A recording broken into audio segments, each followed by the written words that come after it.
হাজার হাজার বছর ধরে পিরামিড ছিল মানুষের তৈরি সবচেয়ে বড় স্থাপনা। সকল ধরনের আধুনিক প্রযুক্তি ব্যবহার করেও বর্তমান যুগে এত বড় নির্মাণ এক বিশাল চ্যালেঞ্জ। পৃথিবীর সপ্তম আশ্চর্যের সবচেয়ে প্রাচীন নিদর্শন পিরামিড সম্পর্কে জানব আজ থেকে প্রায় ৪,০০০ বছর আগে মিশরীয় শাসকরা কিছু অপূর্ব কারুকার্য নির্মাণ করেছিল, আর এই নির্মাণ কারুকার্যের সাথে সাথে তারা কিছু রহস্য রেখে গেছে। এলিয়েনের অস্তিত্ব, পিরামিডের আকাশের তারার সাথে শ্রেণীবিন্যাস, পিরামিডের ভিতরে প্রাকৃতিক এয়ার কন্ডিশনার যার তাপমাত্রা সবসময় ২০ ডিগ্রি থাকে, এ সমস্ত ঘটনা যা আজও বিজ্ঞানীদের শান্তিতে ঘুমাতে দেয় না। ইতিহাস থেকে জানা যায় প্রাচীন মিশরের শাসকদের নাম ফারাও, আর পিরামিড হল ফারাওদের পুনর্জন্মের প্রবেশদ্বার। মিশরীয়রা মনে করত ফারাওরা মৃত্যুর পর মৃতদের রাজা হিসেবে নতুন দায়িত্ব পালন করেন। ফারাওদের মৃত্যুর পর যতদিন তাদের মৃতদেহ সংরক্ষণ করা যাবে ততদিন তারা স্বর্গে বাস করবে। সেজন্য এই মৃত ফারাওদের দেহ মমি করে পিরামিডে সংরক্ষণ করা হতো। পিরামিডকে নিয়ে অনেক রহস্য রয়েছে, যার মধ্যে ধারণা করা হয় পিরামিড নির্মাণে এলিয়েনের সহায়তা রয়েছে। পিরামিডকে নিয়ে একটা তত্ত্ব রয়েছে যা হল অরিজন কোরিলেশন তত্ত্ব। যদি আপনি রাতে পিরামিডকে দেখেন তাহলে দেখতে পাবেন পিরামিড তারানক্ষত্রের সাথে শ্রেণীবদ্ধভাবে রয়েছে। আকাশে তারাদের এই শ্রেণীবদ্ধভাবে থাকাকে বলা হয় ওরিয়ন বেল্ট। আর এই তিনটি প্রধান তারার নাম আলনিতাক, আলনিলাম, মিনটাকা। এই তিন তারা পিরামিডের উপর থেকে শ্রেণীবদ্ধভাবে দেখা যায়। এই শ্রেণীবিন্যাস দেখে ধারণা করা হয় ওই সময় পৃথিবীতে এলিয়েন এসেছিল এবং তাদের সাথে অত্যাধুনিক প্রযুক্তি নিয়ে এসেছিল। পিরামিড নির্মাণে এলিয়েনদের হাত ছিল কিনা প্রমাণ না হলেও পিরামিডের সাথে যে তারাদের কিছু না কিছু সংযোগ আছে ধারণা করা হয়। অনেক বিজ্ঞানীদের মতে এই এলিয়েনগুলো ওই তিন তারাতেই থাকে। মিশরে ছোট বড় মিলিয়ে প্রায় ৮০টি পিরামিড রয়েছে। এগুলোর মধ্যে সবচেয়ে বড় পিরামিড হল গিজা মালভূমিতে অবস্থিত খুফু পিরামিড। এটি ৪,৭০০ বছর আগে নির্মিত। খুফুর পিরামিডের আয়তন ৬টি ফুটবল মাঠের সমান এবং উচ্চতায় ৪২ তলা বিল্ডিংয়ের সমান উঁচু।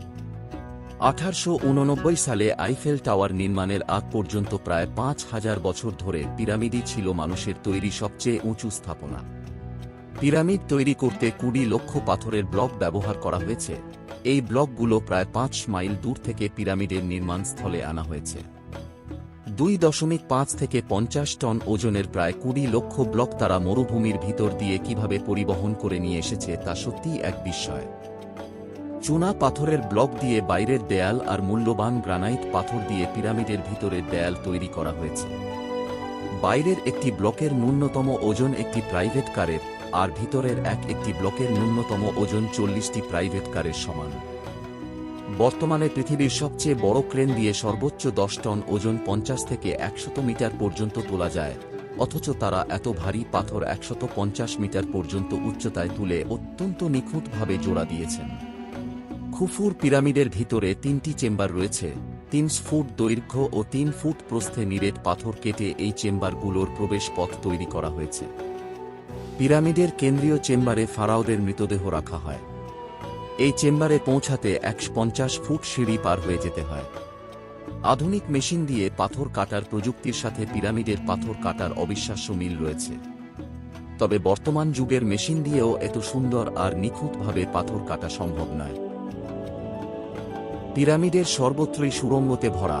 প্রথম দিকে ধারণা করা হতো এই সব সুড়ঙ্গ বায়ু প্রবাহের জন্য তৈরি করা হয়েছে, কিন্তু পরবর্তীতে এই সুড়ঙ্গে একটি ক্যামেরা সহ রোবট পাঠিয়ে দেখা যায় শেষ মাথায় কংক্রিট দিয়ে বন্ধ।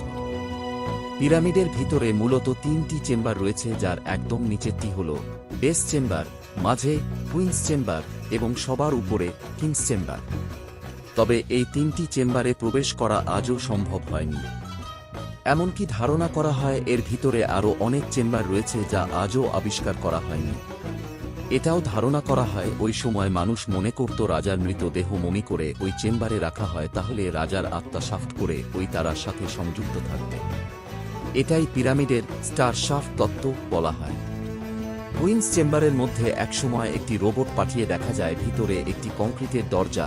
সেই দরজায় নতুন এক অ্যাডভান্স টুলের মাধ্যমে ড্রিল করে একটি ক্যামেরা পাঠানো হয়, তবে তা কোনো কিছু ধারণ করার আগে অপ্রত্যাশিতভাবে নষ্ট হয়ে যায়। এরপর থেকে সেখানকার সরকার আর কোনো গবেষণা করার অনুমতি দেয়নি।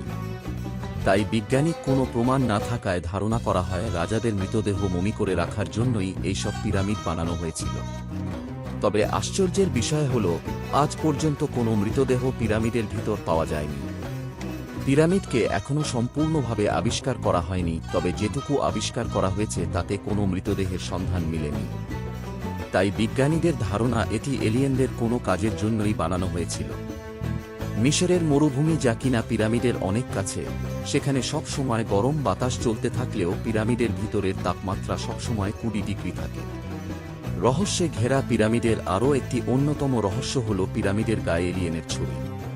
পিরামিডের গায়ে অনেক জায়গায় বিমানের ছবি এবং অনেক জায়গায় সরাসরি এলিয়েনের ছবি রয়েছে, যা থেকে এলিয়েনের উপস্থিতি ধারণা করা হয়। পিরামিডের আরও একটি রহস্য দেখা যায় 21 জুন, যেদিন পৃথিবীর সবচেয়ে বড় দিন এবং সবচেয়ে ছোট রাত। এদিন বিকেলের দিকে দেখা যায় অন্যরকম একটি দৃশ্য। এই সব কিছু হয়তো কাকতালীয়, হয়তো বা নয়, তবু পিরামিডের সাথে আকাশের তারার অথবা ভিন গ্রহের কিছুর যে সংযোগ রয়েছে তা ধারণা করা হয়।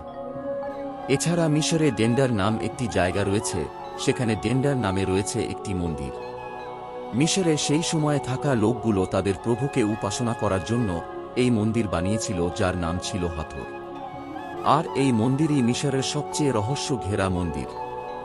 এই মন্দিরের অর্ধেক অংশ আগে ঢাকা পড়েছিল, কিন্তু 1850 সালে এই মন্দিরকে পরিষ্কার করা হয়। ওই সময় প্রচুর অবাক করা তথ্য বেরিয়ে আসে। এ সময় বিজ্ঞানীরা দেখতে পায় পিরামিডের দেয়ালে ডেন্ডার লাইটের ছবি, যা মিশরীয়রা বানিয়েছিল। এখানে এমন এক প্রশ্ন সামনে চলে, মিশরীয়রা কত অত্যাধুনিক ছিল। এই ছবিটি মনোযোগ দিয়ে দেখলে দেখা যায় একটি লাইট বাল্বের মতো। অবাক করা বিষয় হচ্ছে, এটি 4000 বছর আগের ঘটনা, যখন বিদ্যুৎ আবিষ্কার হয়নি। এতক্ষণ বেলাল হাবিব অফিসিয়াল ইউটিউব চ্যানেলের সঙ্গে থাকার জন্য আপনাকে অসংখ্য ধন্যবাদ। ভিডিওটি ভালো লাগলে লাইক করুন, শেয়ার করুন এবং চ্যানেলটি সাবস্ক্রাইব করুন।